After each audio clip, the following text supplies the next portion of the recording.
il en a ras-le-bol. Mon vagin est furieux, il faut qu'il parle. Il faut qu'il parle de toutes ces conneries-là. Il faut qu'il vous en parle. Bon. C'est quoi le problème? Une armée de gens là, qui n'ont qu'une idée en tête, torturer mon pauvre petit cul. Mon adorable petit vagin. Ils passent leur temps à inventer des trucs de malades, des idées dégoûtantes pour me saper la poupounette.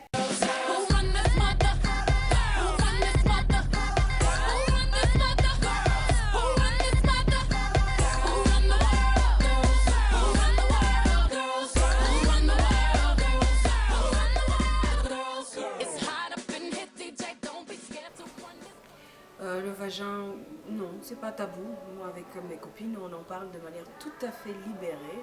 Nous sommes les jeunes femmes bien libérées. Ça, c'est le pire, les strings. Qui a eu cette idée de génie? Ça bouge tout le temps. Et ça vous rentre dans le vagin comme un vieux mégorugueux. C'est des choses dont on parle souvent. Non, il faut vraiment qu'on se dise que... bien entendu, dans notre culture, et peu importe, je pense, les milieux, parce que c'est vrai que, voilà, il va y avoir des choses comme on dit, comment on dit, vagin et tout. Enfin, moi, mes frères, mon grand frère, il me dit, ben, je viendrai à tes monologues, là, et tout. Je dis, vas-y, dis vagin. Et il n'ose pas trop, donc ça fait ton affaire. Moi, je sais que j'ai un pote qui me dit chichi, des choses comme ça. Et donc, c'est vrai que c'est codé. Mais c'est vrai qu'entre nous, on en parle. Et c'est vrai que chez nous aussi, il y a comme ça, tout doucement, quand on grandit, l'éducation des jeunes filles, tout ça. Mais bon, on n'est pas non plus... on n'est pas à New York non plus, c'est pas non plus, enfin c'est pas Sex and the City non plus, donc ça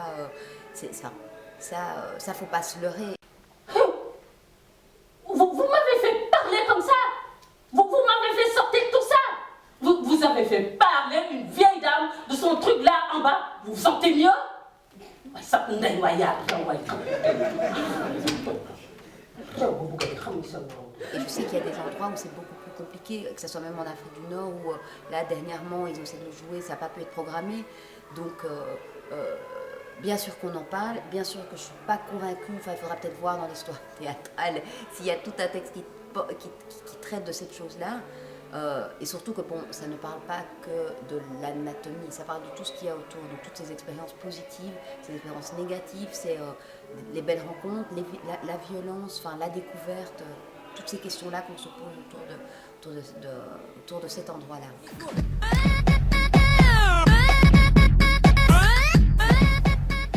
Donc moi, Nathalie Huffner m'a donné ce texte, je l'ai lu, j'ai pleuré dans le tram. C'est aussi simple que ça. Alors, la particularité de ce texte, c'est que c'est République démocratique du Congo, c'est Bukavu. Bukavu, c'est le village de mes parents.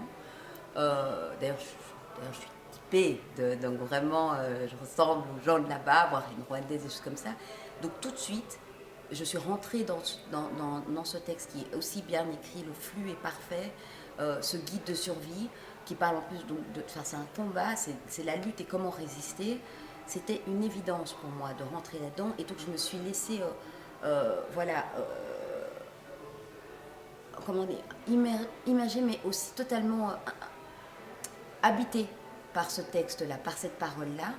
Et en même temps, je me disais, parce que bien sûr que les horreurs qui s'y déroulent, qui s'y passent, on est au courant, maman, on fait partie d'une association donc, qui milite vraiment et qui lutte contre cette violence envers les femmes dans la région des Grands Lacs, qui a été en plus à cette conférence et tout, il y a quelques années, à cette marche là, qui a eu, enfin l'année passée, je pense, juste comme ça. Donc j'étais déjà sensibilisée à cette question-là. Et donc quand je l'ai lu à maman, au téléphone, elle a pleuré. C'était évident. Et en même temps, je me disais, bon, moi, à mon niveau, en vivant ici, à Bruxelles, dans mon confort, avec ma petite vie, tout, qu'est-ce que je peux faire? Je ne suis pas médecin, je ne suis pas journaliste, je ne suis pas militaire. Qu'est-ce que je peux faire à mon niveau? Ben, je me suis dit, si je peux porter cette parole-là, déjà, c'est un honneur et c'est un devoir. Ça devient quelque chose pour moi vraiment de ma responsabilité en tant que femme, en tant que Congolaise, avec mes origines, donc voilà, kivusiennes, c'était évident. C'était évident. Et donc pour moi, ici c'est un début. Voilà, je dis, si je peux aller le porter là-bas, voilà, on y va tout de suite, on part comme je suis là. Donc voilà, ça c'est... C'est un texte qui me bouleverse terriblement. d'autant plus que je l'entends. Donc je ne le porte pas, mais je l'entends. Donc chaque image est dessinée terriblement et clairement. Et c'est vrai, le flou du texte est magnifiquement bien déposé, avec beaucoup de pudeur. Il n'y a pas le côté je te montre mes tripes. Ce qui donne vraiment le témoignage de cette jeune fille, tout son impact et toute sa force. Et c'est un texte qui m'a bouleversée parce que de un, c'est un texte qui est sans doute sorti d'une fille qui vit là-bas, vraiment. C'est pas juste un truc d'auteur qu'elle a écrit, c'est d'une fille, d'une femme qui vit là-bas. Et cette femme, ça peut être moi. Et ça peut être n'importe quelle femme, qu'elle soit africaine ou pas. C'est le fait tout d'un coup de se retrouver sous les joues de quelqu'un qui décide que ta vie lui appartient et que ton corps lui appartient. Et la seule chose qui ne lui appartiendrait jamais, c'est ce que tu ne lui donnes pas. Et ça, je trouve ça magnifique, c'est bien écrit dessus et tout. Et en tant que femme, je trouve ça aberrant, ça ne doit pas exister dans la mesure où je suis la sœur de quelqu'un et je suis la femme de quelqu'un. Donc, celui qui viole, il est censé être le frère ou la sœur ou le frère ou le père ou de quelqu'un d'autre. Donc, comment on en arrive à devoir, c'est ça qui me bouleverse complètement, c'est comment on arrive à vouloir briser quelqu'un comme ça, à cet endroit-là et de cette manière-là, en sachant très bien que c'est souvent une cassure qui est là et qui est définitive. Il y a des femmes terriblement fortes qui s'en sortent merveilleusement bien et je leur tire mon chapeau et toutes devront arriver à ça. Mais ce qui me bouleverse vraiment, c'est qui me révolte plutôt, c'est cette envie qu'a toujours quelqu'un de briser quelqu'un d'autre. Ça me... Et c'est valable pour tout. Bon, voilà, là, ça se passe à Bukavu, mais comme elle le dit très bien, dès le début, les gens me demandent souvent comment j'ai réussi à m'en sortir.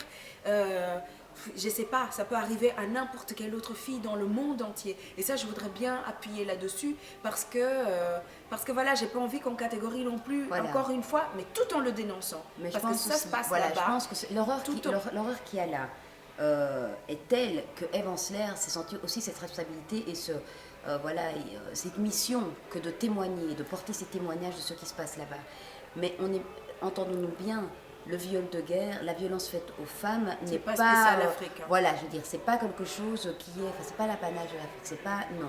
Je veux dire, et quand il y a des troubles jusqu'à une guerre dans un pays, s'attaquer aux femmes, c'est avec une conscience bien précise qu'on s'attaque à la base, au pilier, que selon en plus, les pays, tu es répudié, ou bien si tu n'es pas répudié, tu es brisé, c'est le foyer qui ne tourne plus, c'est voilà, c'est une mère qui n'est plus là, c'est une jeune fille, enfin c'est voilà, s'attaquer, les femmes sont les premières victimes, mais je pense vraiment que c'est la base. Hein. Toutes ces économies, quand on relance donc, les coopérations, des choses comme ça, c'est les femmes on met à la base de cette économie-là, cette économie parallèle. Et s'attaquer aux femmes, c'est s'attaquer à l'essence même d'un pays. Ouais, briser une société, et donc, aux femmes, ce n'est fini. Pas... Et voilà, donc sans rentrer dans aucune paranoïa, des choses comme ça, il y a un moment aussi, il faut se demander pourquoi. Pourquoi c'est toujours... la femme qui se retrouve comme ça au devant de la scène pour être un peu stigmatisée, des choses comme ça, pourquoi? Et comment ça se fait qu'il y a toutes ces polémiques qui après deviennent vraiment des guerres ou après, c'est toujours soi-disant des droits de femmes voilà, qu'on ne respecte pas. Donc voilà, ça c'est notre position par rapport à cette question-là.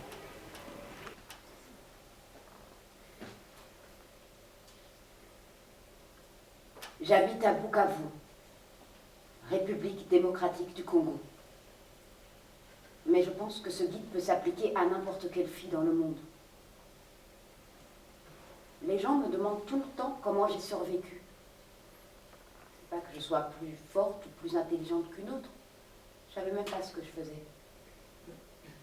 C'est juste que quelque chose à l'intérieur de moi ne pouvait pas accepter.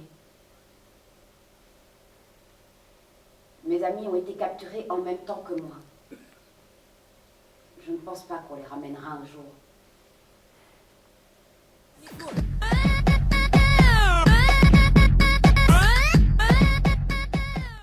Moi, j'ai envie de dire presque le dernier morceau du texte que j'ai dit, c'est parler de nos vagins, faire qu'ils soient bien visibles, pour qu'on ne puisse plus impunément les saccager dans l'ombre. Pour que notre clé de voûte, notre essence, notre rêve ne soit plus longtemps brimé, paralysé, brisé, invisible ou honteux. Et c'est vrai que c'est un truc comme ça qui sonne très militante, mais c'est tout simplement... Aimer les femmes. Moi, j'ai envie de dire, c'est ça. Je veux dire, en fait, c'est quoi la peur? Je pense que justement, moi, je remonte au début donc, de cette conclusion. Donc, Mozart qui dit simplement aimer les femmes. Donc, on va, enfin, ça a l'air très naïf comme ça quand on l'entend. Et au fait, c'est la base. C'est juste ça, aimez-les et tout sera beaucoup plus simple. Voilà, parce que, enfin, c'est tout.